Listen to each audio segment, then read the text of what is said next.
Hey everybody, welcome to Obscurities and Miniatures. It is Friday once more, which means I am bringing to you yet more obscurities in literature.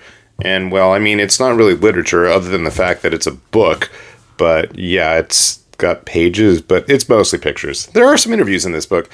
And we're going to talk actually not just about Rage of Bahamut, which I'm still sore over the fact that this game, which I really enjoyed, it was a very early collectible CCG phone app game. I always liked it, and it, I think, might even still be running in Japan, but it's been long gone in the US or global market for that matter. And yeah, I'm still sore about it. But no, this book actually is a pretty recent acquisition, mostly just because I can't get a copy of the first Japanese one for a reasonable price here in the States. Japan was a different story, but it wasn't in any convenient locations. So what is this book? So yeah, it was a collectible CCG, very simplistic gameplay, but one of the things that I really loved about this game was the quality of the artwork. So it kind of gets divided into two camps. You've got like all the beginning artists, and then you've got like all the established artists that were doing artwork for the game. And so this is the Udon edition, and let me be blunt. Now, usually I like a lot of Udon stuff. This book sucks, and it's not the content that sucks, it's the binding. It's awful. As soon as you open it up, you can see things starting to peel back, and it's just, it's disappointing in that regard, and I doubt, considering, like I said, this game's been long gone in the global English-speaking market, I don't see many people fretting and fussing about that in any sense, other than me, maybe. So, if you do happen to come across a Japanese copy of this, it's almost page for page the same thing. So it's broken down into various sections. Obviously, we start off with all of the pretty looking women who are, there we go, in focus. Then we get the men, then the creatures, and then we talk about the evolution process. So there's a little asterisk down here about the fact that there's a bunch of cards that never actually came out by the time this game was released in 2014 in the English-speaking world. But the way the game worked was that as you had a copy of the card, each time you got a new copy, you would slightly evolve it further, and the artwork would actually change, and by the time you got to the fourth duplicate, I believe, if I'm remembering correctly, because it's been a long time, the card art would totally be completely different by that point, which I always thought was kind of fun. I didn't really care about the actual gameplay or anything. I just like collecting the cards. And I mean, I've tried a few of the other phone apps out there like Shadowverse, and I don't know, to me the AI seems kind of wonky when you play it, and really I just want to collect cool cards. I don't really care about the games at all. I just want cool cards. And more importantly, I want cool card art. And you've probably heard me if you've watched enough of these videos, and if you ever hear me just ramble enough on these Friday videos on the comics and books and stuff, I am constantly on the hunt for more of the actual digital artwork, you know, getting a physical release. There's a lot of cool stuff out there. And I think from a tabletop gaming perspective, there's a lot of stuff that, you know, has quite a potential for gaming purposes if you want some inspiration, so to speak. So like the book said, we're going to start off with the ladies. And there's some nice artwork here. There's a few names that I recognize. And actually, one of the cool things about the names, and some of these cards I can even remember having once upon a time, is that we actually get translations of the names. So I've already done some serious hunting, and I'll show you some of the fruits of those labors in a little bit. But if somebody was so inclined to want to go track down some of this stuff, this is actually a really cool resource, because you can have both the English Romaji versions of their names as well as the actual kanji or katakana if they write their names as such. So again, just big, nice looking artwork. Not as much into the little kitty looking stuff. If that's what you are into, I mean, so be it. Not my thing. I know I had that Jean d'Arc card. Once upon a time.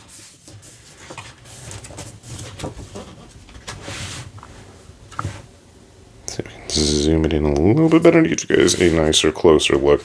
So again, there's just nice looking stuff, and this looks like we're getting into the gentleman now. See, you look at the binding there. As I try to lay it somewhat flat, it's just, the pages are going to fall out. Tashiroto Jio. This guy's artwork looks familiar, and I'm enjoying it, but I can't place where else I've seen it.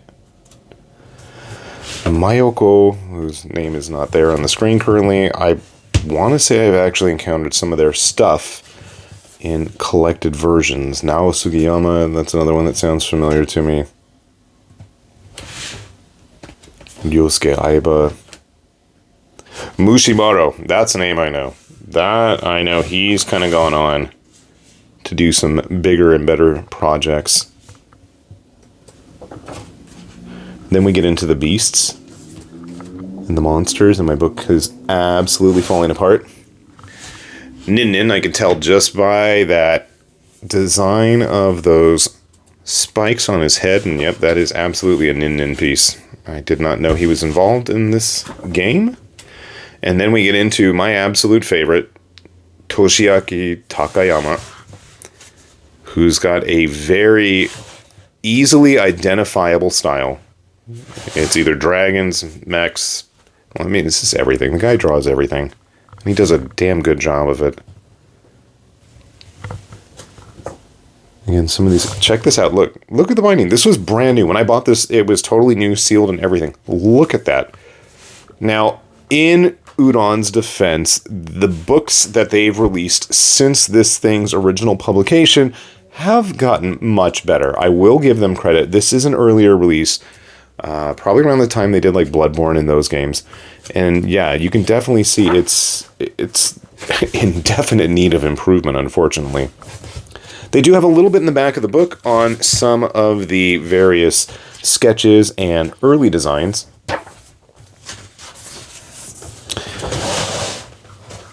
Which is kind of a cool touch for you artist types out there. But here we actually see, as I was talking about earlier, the kind of evolution process that cards go through. And I swear there's a card in Shadowverse that looks almost exactly like this. So you can see he starts off very basic, and then we see, I'm assuming it's going to be this one. Usually they reverse the art, but if you notice, the hilt and decorative parts of the sword have started to get a little bit more elaborate, and by the time he's on his final form, colors are all different, and he's got substantially different armor and a big ol' honkin' sword. This Humpty Dumpty one's kind of funny because everything is quite different there. These are cards I do not recognize at all. I'm not going to show you everything because obviously if you're interested, we want to let you enjoy this kind of stuff on your own. Hideo Minaba. This guy's stuff kind of reminds me of Katsuya Terada's stuff. I've encountered his works in other places. But yeah, let me see what year this was originally published. Yeah, first printing, 2014. Almost 10 years old. But yeah, so this book, like I said, is a great resource. Before we start getting into the really funky stuff, and like I said, when I was in Japan, I spent way too much time doing extensive research into looking for this stuff. Now, one of the interesting things is a lot of this art obviously is given license to the companies or they're the sole owners, but in Japan, they have the big comic markets a couple times a year.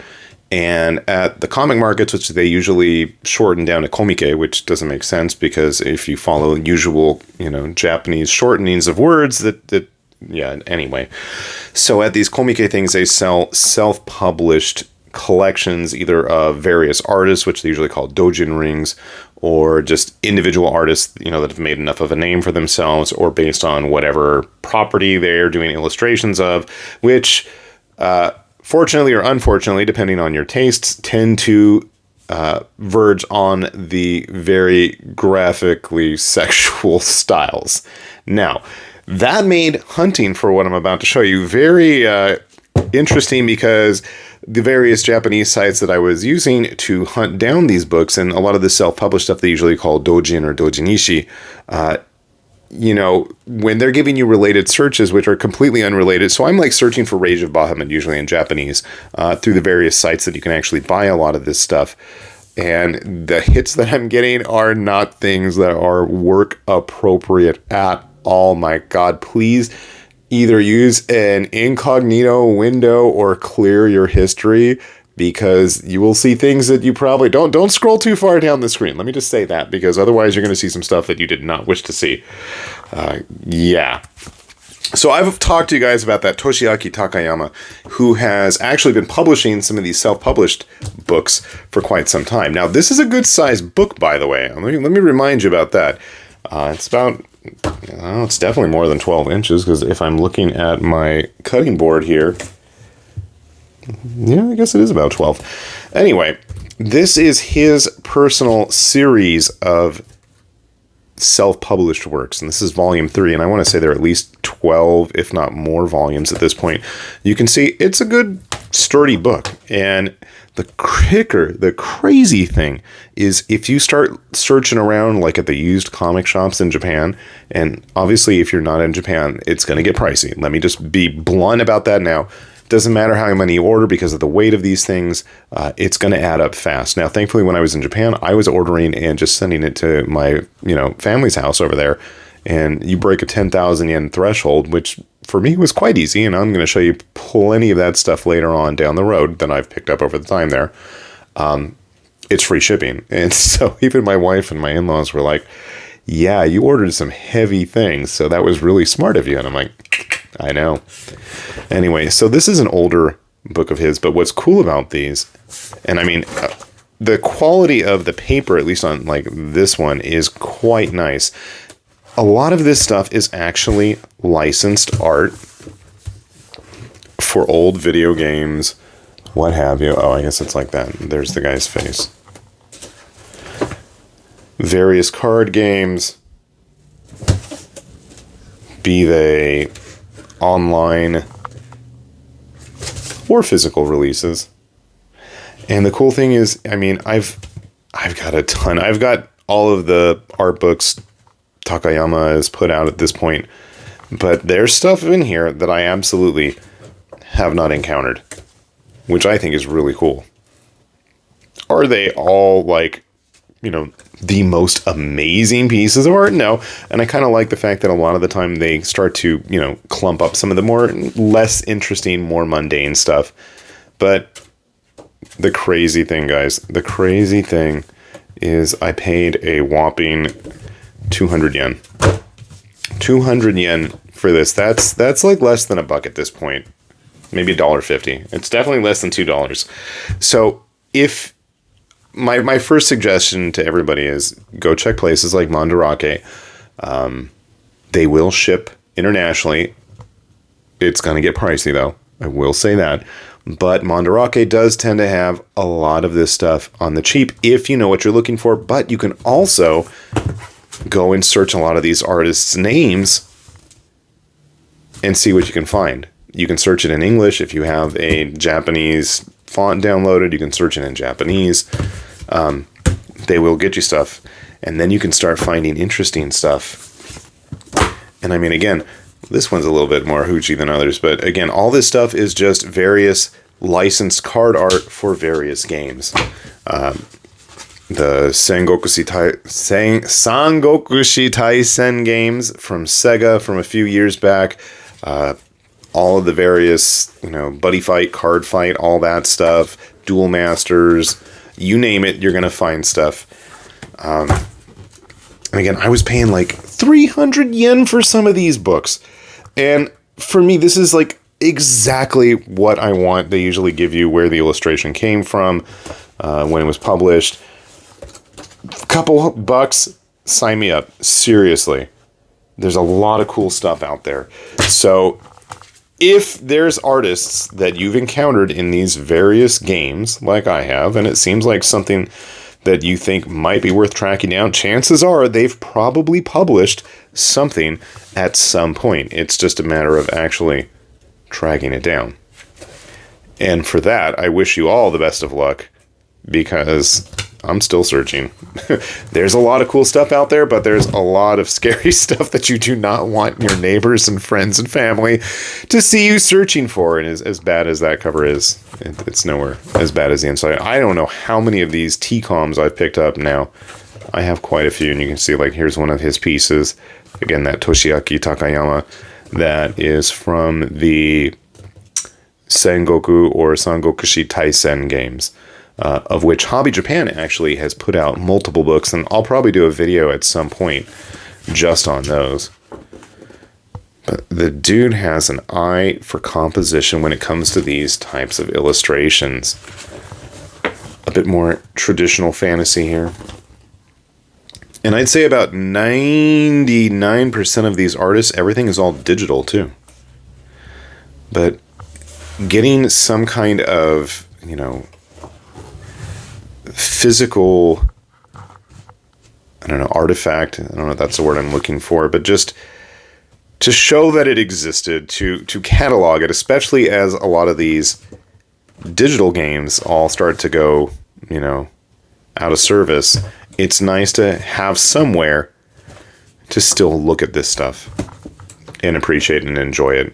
I mean, maybe I'm just of simple tastes and of simple mind, but there's a lot of fun stuff to be had there. And God forbid, if I ever can figure out enough at 3D printing, I can guarantee you will be seeing me going and digging deep into these books to see what kinds of interesting designs I can absolutely mine. And if you're of similar mind, I can definitely point you in the right direction. So, with that said, as I bash the camera around here, this is High Lord Tamberlane with Obscurities and Miniatures, saying thanks for watching, and we will see ya back here soon. Bye-bye.